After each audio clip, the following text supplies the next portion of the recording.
Hi, I'm Brandy with the Springs Preserve, and I'd like to talk about how to build a vegetable bed. There's a few key decisions to make before building a vegetable bed. Will you prepare the space yourself? Will you be hiring someone to help you? What's the budget that you're working with? There's several ways to easily construct a vegetable bed. Most require very few tools, some don't require any at all. They can be completed in just a few hours or a few days depending on what type you plan to build. There are many instructions online and in books, and you can always pick the type that suits the size of the garden and fits your needs. In general, it's less expensive to create a garden in the ground, but in the Southwest, this can require a lot more work, requiring much heavy digging into very hard native soil, loosening that up, and then heavily amending that soil with organic material.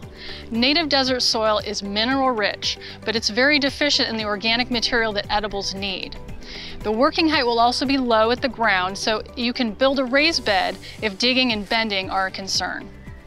There are many different materials that raised beds can be constructed from. They all differ in cost, aesthetic, and maintenance. Cinder block or bricks is one material that can be used with little to no tools. Some leveling skills really help get that first course level. You can always build up from there, building rounded shapes easily, adding to the height and adjusting any shape as you need. Wooden beds can be inexpensive or quite costly depending on the material and type that you choose to work with. Bear in mind that a lot of lumber is treated, so read your labels carefully because the copper compounds are fungicides that are added, and you might not want that in your garden. There are a lot of beneficial microbes and essential mycorrhizae that live on the roots, and those are fungi, so you can have some issues there. Cedar, redwood, and teak are more expensive, but they last longer outdoors. Some people treat lumber themselves, but again, be mindful of what contents you're applying, how often you do this, and how often you're having to retreat. You can line the bed with landscape fabric. This doesn't prevent the wood from getting wet, but it does keep the soil intact in the beds because wood can warp and contract and shrink over time, and that landscape fabric can hold that soil where you want it. Some people line their beds with plastic, but this can cause a lot of issues as it breaks down into a million tiny pieces, making it impossible to clean, and now that stuff is in your soil. Termites can cause a lot of damage in a very short time, so think about that as well. Composite lumber is an option that's more expensive than traditional lumber often. It does really well in a wet, exposed environment, comes in a lot of different colors and dimensions. If you're using lumber, one easy way to build a bed is to buy these corners that come in different heights and they're adjustable, so you can have more than just a 90-degree angle. You simply just slip the lumber into the slot and you can fasten it from there. If you have metal containers that you're working with, these can heat up considerably, so just be mindful of that. You want to put sensitive plants in the center or plant plants early enough that they start to cascade down and shade themselves, protecting their own roots. There are plastic raised garden bed kits that are quick to set up, they're affordable, they're lightweight, but they warp and break down very quickly in the sun.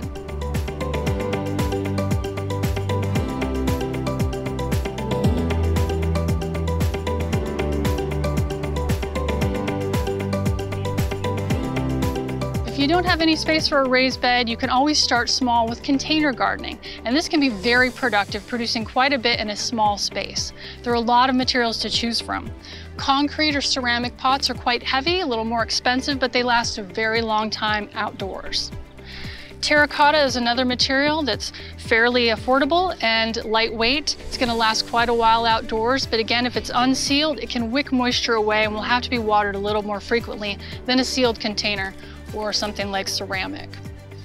Plastic and styrofoam are very affordable, but they break down incredibly quickly in our sun exposures outdoors and even in cold areas, so just be mindful of that. If you have larger containers, you have to water a lot less, but if you have a large container with a very shallow root system of something like lettuces, you can end up with anaerobic conditions if that soil down below stays wet and soggy for too long. So you want to make sure that your soil always has excellent drainage. Make sure any container you have has drain holes. So this is an appropriately sized hole for this size pot, but if you had a larger pot, you'd need several more and probably even larger sizes to make sure that that soil is draining well.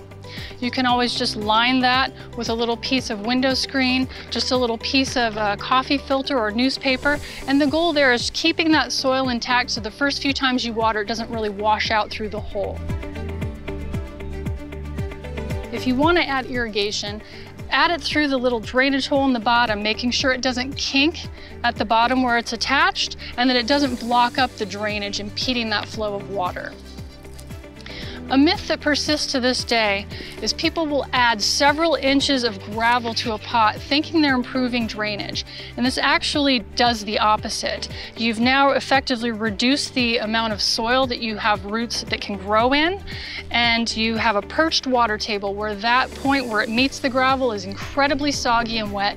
It can cause some rot and some issues there. So it's best just to make sure you have a good draining hole, make sure you have good draining soil, and you're set to go. There's a lot of information on that online if you want to look up some of the demonstrations and some illustrations to show how and what that works.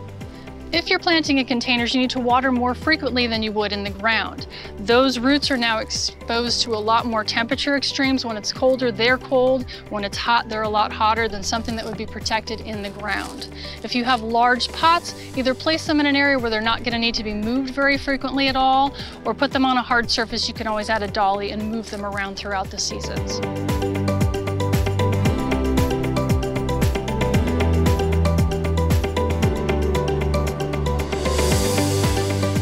Once you've chosen the material and the type of planter you wish to construct, it's time to prepare the area. First, remove all the weeds and plants, build your raised beds. Know that you can always dig into the native soil to increase the depth of any bed you're planting, level the ground, and start building.